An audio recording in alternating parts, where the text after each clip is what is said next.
ถึงข้าวบ้านเมืองหอนอาณาธรขึ้นป่าหนายละยังมาบัดนี้ขาดเพียงมีติดสาย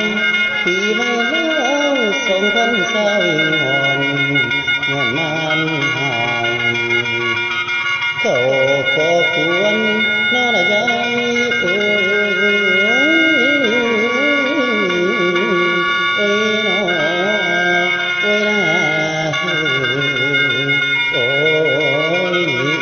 ลานามาบัดนี้2,020แลนเขาความเหงาเพิ่มทวีหนักแล้วสูงเพื่อนฝูงเคยอยากก็จืดจางสิ้นคนเคยกินเคยน้ำกันบ้าตั้งแต่ก่อนเคยสุ่มแซวแต่ละบอนตอนนี้ตัดขาดไว้อยู่คนกำลังห่างหายย้อนโควิดโทษหายขายแพอย่างอุ่นแห้งแล้ว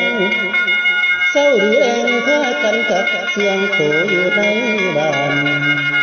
ฮอดสงกรานต์ปีแสนตึงทีแต่เหงา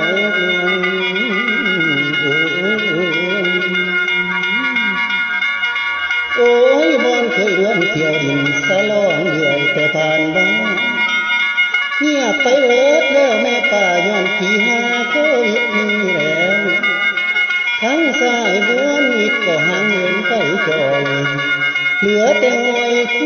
วรเศร้าเข้ามาแทนมองเคยดวน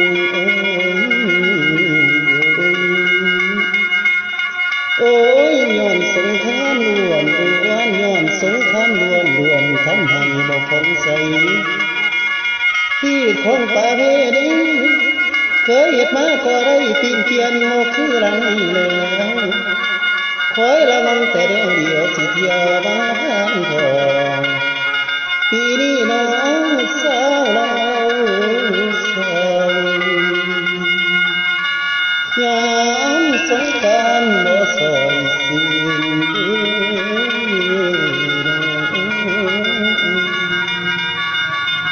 โอ้ยมีแต่ความขมขื่นโอดสะรื่นนี่อยู่บ้านย้อนขายานขาดตาคอนบ้านเมืองเกิดเพียงห้อนย้อนระบาดไวรัสนี้แล้วมาเที่ยวกับพวงในปลอดใจบ่ยังทาง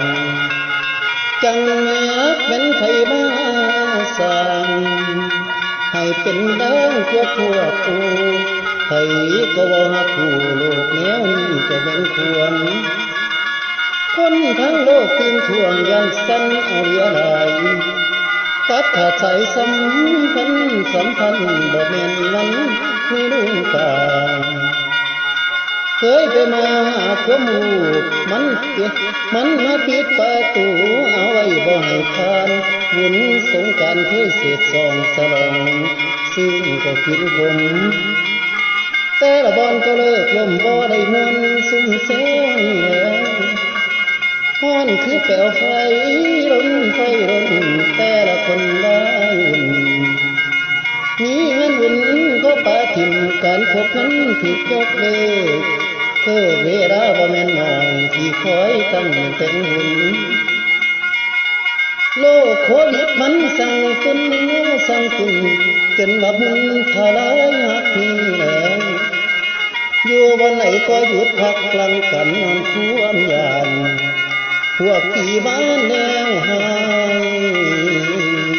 อันตรายเขากินปอดบ่ตลอดแท้ขันมันเข้าใส่ไผหลังนั้นจังพากันต้านไว้บ่ให้อยู่เป็นขบวนแล้วกายจำนวน2-3อยู่ห่วมกันบ่มีไหลให้พากันระวังไว้